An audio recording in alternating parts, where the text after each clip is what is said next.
Okay, we're here today with Kirsten Holt, who is a 4-H regional extension agent serving Chambers, Lee, and Tallapoosa counties, right? That is correct. And so you're traveling a lot, I suppose, around those three counties and meeting with students and with volunteers. And the topic of today particularly is volunteers, and I know that 4-H has been really big in using volunteers for, maybe forever, since corn and tomato clubs, maybe. Many years. I grew up in 4-H, and my parents were volunteer, in a volunteer capacity when I was in 4-H. Sure. So we thought the idea was someone who will know a lot about managing volunteers is going to be a 4-H extension agent. And so just to give you a little background, most of the people watching these videos are ag teachers or future ag teachers. Some from Alabama, some from Tennessee, some from Georgia, some from Kentucky. We have them all over the place that do our distance education. And so we talk about trying to help people help them in letting them volunteer, and a lot of them we've been through going through how to organize an alumni chapter so that they can come in and volunteer. And I know from being a former ag teacher myself that I had a lot of people that wanted to help, but I wasn't all that good at coordinating them and keeping them doing what they needed to do. And so, sometimes it was frustrating to them to try to help me because I didn't know what to tell them because I did most of it myself. And and I could have been much more effective if I would have been able to manage them as helpers. So let me just ask you, in your position now, approximately how many volunteers are you working with? Well, in the state of Alabama, we have right over 2,800 volunteers statewide. As far as me personally, with the 3-county region I cover, I'd say approximately 130, depending on what their role is. Not all of them are going to be club leaders. You might have judges, you might have resource volunteers that go into the classroom and do a program for you, or a club meeting. So there's just a wide range of what roles they could potentially have. Sure, and we mentioned just a second ago that you are on a regional model where you cover Chambers, Lee, and Tallapoosa, and I would imagine that some of the states, I know I came from Tennessee, and we have a student who's in Tennessee, and I believe at least when I left there 4 years ago, we still had a county agent for each of the areas. There was an agriculture agent and an extension agent, and even some that were animal. But anyway, we're still in a county model. But most states have moved to a regional model. And so, how has that affected the need for volunteers? It's greatly affected the need. Can you imagine that I'm one person for 3 counties, and it's a great job to have. But the reality of being in every club meeting or every school program in 3 counties within a month's time is just not feasible. And so really and truly, volunteers are more important now than they ever have been as far as trying to work together as a team to provide youth development opportunities. Sure, absolutely. And you may have told me already, and I apologize if you have, but about how many members are you serving, 4-H members in the 3 counties? In 3 counties, that's going to be a hard number to pinpoint. We're actually working on putting our data in now for this current year. But statewide, we have approximately 85,000 4-H members across the state. That's huge. I really didn't know that it was that large. 85,000, that's enormous. Well, great. We need a lot of volunteers. We do. We need a lot of volunteers. We do. Yeah, that is amazing. And so these volunteers that you work with, who are they primarily? What people groups do they come from? Are they family or? As far as the main ones that I have contact with, you have your parents and your teachers that are going to be your 2 most heavily seen. Then you have alumni members who went through the program as a youth and then want to give back.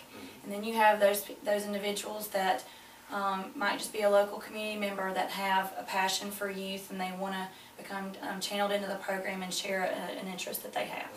Sure. So just people who have kind of a vested interest in 4-H and maybe in youth development in general.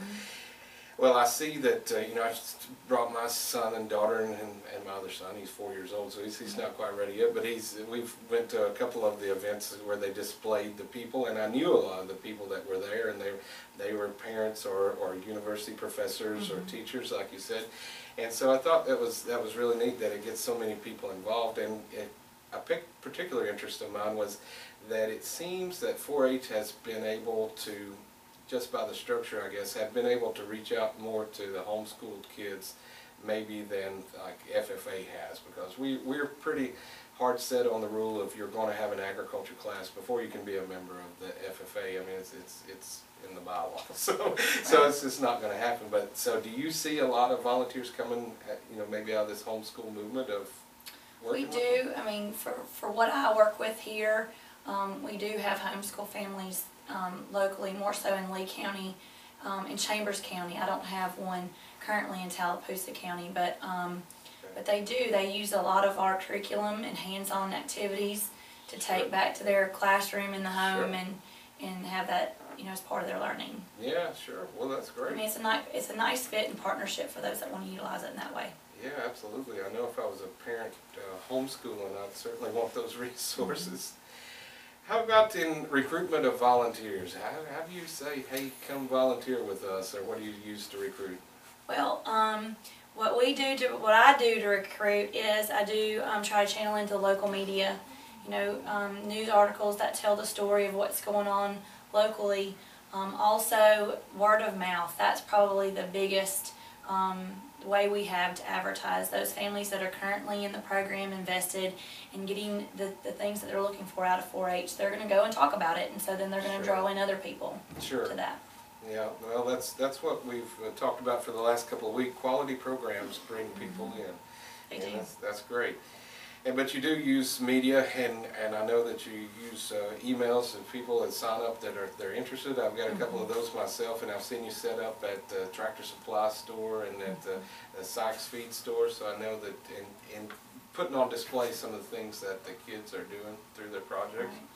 So that was pretty neat. How often, well, let me just first say, how do you communicate with your volunteers? Is email your primary means of communication? It is. I would have to say it is, as far as what routinely can go out in an email form. And we do still have families that participate that do still prefer hard copy mail. Oh, okay. Those aren't as many as they used to be. Phone calls, obviously. Texting. I have 4-H members and volunteers that are big into texting. Yeah. And the problem is they want to text you when it's a question that can't be answered with a short response. Right. So then you have to call them. Sure. But then Facebook. I started a Facebook page just for the 3-county region I cover, probably about 2 years ago. And that is another, it's adapting to what your clientele are doing. Yeah, so that's exactly right. And we've talked about in previous classes and previous videos of, and I can pick on ag teachers, that's what I am, and that's who we are. I can pick on us to say, I hear some guys say, the kids are just not interested, or maybe I can't recruit kids to participate like I used to, and I always ask them, are you doing the same thing you did in 1978, to recruit kids? Some kids are kids, they're still kids, and I think that, the interest that we see in 4-H is still very strong. 85,000 kids in the state, I mean, that's amazing, and we have about 15,000 FFA members in the state, so we still have a lot of interest, and to say that one particular school or a county is just not interested, it's probably has something to do with what you're talking here of not communicating in a way that's relevant, or maybe the program's not relevant. Well, as far as what my experience has been, or who I have talked with, or had feedback, those that are not changing with the times, they're having a hard time reaching people. But yeah, I haven't started a Twitter account yet, but that might be the next thing. It's all in what they want and what they're doing. I'm having a huge learning curve on some technology working with this job, which is fine. I welcome it. It's just one more thing to log into and check. Yeah, so. Absolutely. Well, it's I guess the nature of communicating with people in this day and age. That's right. Very good. So how often would you say you communicate with the average volunteer leader? I would imagine it varies between leaders, but what do you try to do? I mean, it does. It really depends on what their role is, and it depends on what their level of how independent they are. Sure. At least once or twice monthly, can they get information about upcoming activities or things that we have going on, whether it's in their county, whether it's in their region.